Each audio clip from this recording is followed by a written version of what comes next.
rockauto.com.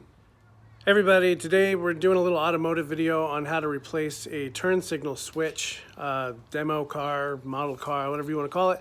The car having problems is a 2005 Dodge Grand Caravan, and what it's doing is when you go to turn on high beams, sometimes the high beams will work, sometimes they won't, sometimes it'll get stuck.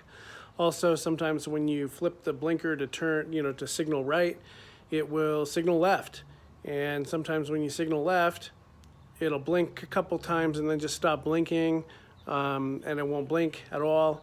And it's super annoying, and it's definitely, possibly a safety hazard if it's not blinking the right way or you can't use your high beams. So I've done a job like this before, but it was on a 1994 Mercury Topaz or Ford Tempo.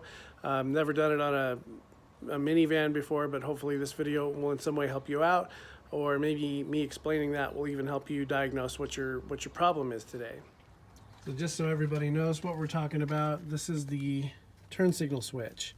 You can tell this one's been in here a while just because of all the wear on the handle. This controls the wipers, and what I was explaining about with the high beams and stuff not working all the time. There's something inside of the turn signal switch in here which can get a little buggered up. So I'm a big fan of AutoZone, but this time they were not the cheapest for this part. They were about $50. Rock Auto had this for about $30, so we went the Rock Auto route. Even after paying shipping, we saved a lot of money.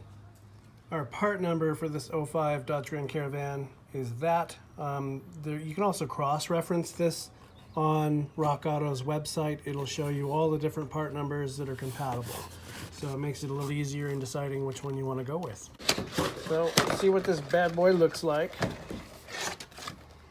Look at that. So you saw the other one is all worn and ugly. This one, everything's bright and get the same switches. That's important because you got the intermittent and then low high. It's going to work for high beam, and it does our blinker. So like I said, there's parts in here that move around and stuff, and eventually they wear down and quit working right, and then you get into the situation that we're in right now. So I don't know about you guys, but because I never did a job on this particular one for this particular part before, usually the first thing I do is I look at everything to determine what's the first step to get in here. Now usually there's going to be screws from the underneath that help you remove all of this plastic stuff from over the top of it, probably from the bottom of it. I think the Mercury Topaz had me take apart some of the plastic covering underneath the steering wheel as well. It's all a possibility, but if you just get down under here, you'll see right away there's holes. That's what she said. And there's going to be a bolt, and I can't tell right now because I got to get my head under here instead of the camera. But there's holes. We're going to screwdriver the stuff apart till we can start to see the turn signal switch. All right, so after some fiddling around and trying to fit my head under here so I could see enough, figured out that it's Phillips screws for the under part here. All right, after we only had 3 Phillips screws, you can see, and I just pulled this apart, and you can see that this plastic thing with a little bit of finagling. Well, hardest part is just moving it around to where you can get it out easier, like that. And it comes apart. So you can see all your goodies, and here you can see there's another Phillips screw here holding this on. There's an electrical connection here that looks kind of strange and damp. And there's a bolt here at the top too. So it looks like all there is 2 Phillips screws, one there, and an electrical connection that we're going to pull off right now. It's all greasy. I think so, yeah. So the tab just slides down, and then it's going to let this electrical connection let go right there. Yeah, it's all greasy. It's kind of weird. And then we'll take off these other screws that actually hold the stock onto the steering column here. And we've got the second one up here. I couldn't even see that because I'm lower than it, but I lined right up with it. Nice job. And we got that one out. And it also fell. That just slips right off. So the next thing you do is you always compare the parts. This one's genuine Chrysler. It's got the little Chrysler symbol right there. It's got all sorts of goopy stuff on it. It doesn't really look like dielectric grease. I'm not really sure what it is, but it's all over it. Basically, you just make sure the parts look the same, so you're not going to be fighting with these things to get them back in there. But you can never really tell. This is probably the original one from 2005, so it's bound to fail eventually. I'll just show you those numbers on them in case there's anybody out there that are looking for this part of the video or something, if that's helpful. Hey, there you go. There's those numbers. Woo! Numbers. Yay! Sort of just goes right back on here again.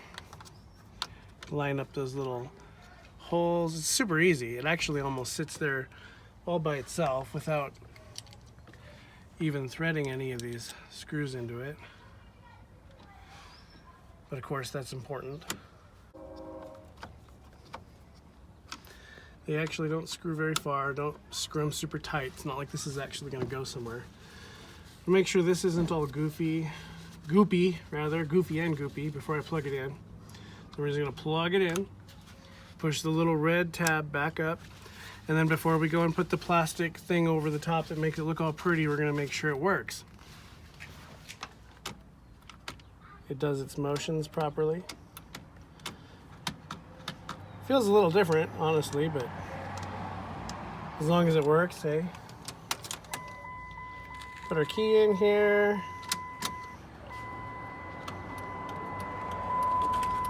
It's blinking to the left. It's blinking to the right. Try the headlights. The bright light, you can see the blue comes on. This is backwards though, there we go. You might be right, I don't know. Is this the bottom? And then this goes... I was right. Okay.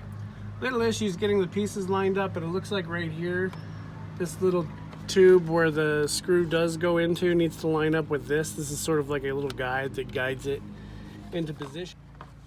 It's just a little difficult getting everything to line up when you can't see it. Somehow these things need to line up easily.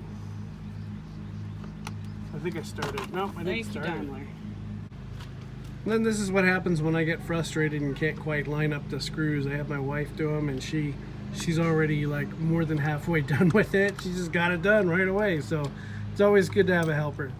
So not only did we get the part replaced, look at the difference. You see this one's all worn out, looks like garbage, and the one up here is all pretty, all the markings, you can see them, you know what the heck it's doing, what it's trying to tell you. So, you know, if this video helped you guys out at all, definitely leave a thumbs up, leave a comment, you know, ask questions if they're not too hard, and I'll be sure to get back to you on there. But thank you guys for watching. I hope you have a great day. Bye-bye.